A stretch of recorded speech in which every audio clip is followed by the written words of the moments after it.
আসসালামু আলাইকুম ওয়া রাহমাতুল্লাহ। আল্লাহ কোরআনে বলছে লাহু মা ফিস সামাওয়াতি ওয়া মা ফিল আরদ।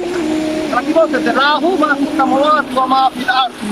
আবার আসমান ও জমিনে যা আছে সমস্ত কিছু আল্লাহ রাব্বুল আলামিনের। এইটা একটা সমস্ত কিছু রব্বুল আলামিনের।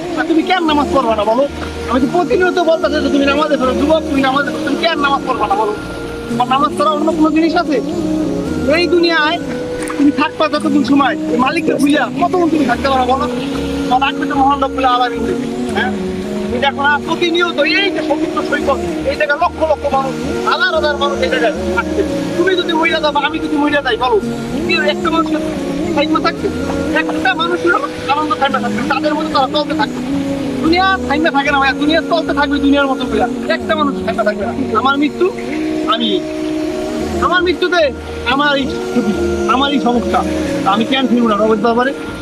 আমি আসার সময় সে কুয়াকাটা আসছি, আমাদের এলাকার ছোট ভাই বেদা আমরা সবাই মিলে আসছি কুয়াকাটা, আমার বলছে আমি আসছি।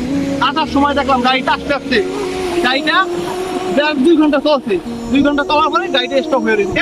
সামনে একটা গাড়িতে একটা অ্যাক্সিডেন্টের একটা লোকের কিছু ক্ষতি হয়ে গেছিল। আমিও তো ওইভাবে আমার কি ইচ্ছা হচ্ছিল আমি এই জায়গায় আসবো, মালিকের রহমত দেখে এদিকে আসতে পারছিল, মালিকের দয়া এদিকে আসতে পারি না। আমিও তো আসার মতো আমার কোনো ক্ষমতা ছিল, আমি আসতে পারতাম, তো মালিকের দয়া হয়ে গেছে।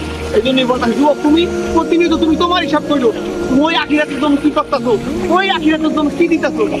ঠিক আছে, এই দুনিয়া থাকলে আখিরাতের জন্য কি পারেছো এটা তুমি বারবার তোমার এই কথা বলে স্মরণ করে তুমি ফিরো যুবক, তুমি শীঘ্রই ফিরো রবের কাছে ফিরো, রবেই তোমার মূল্য দিতে পারবে। দুনিয়াতে কোনো মানুষ কোনো মানুষের মূল্য দেয় না, থাকে না, প্রত্যেকটা জিনিসের ধোকা।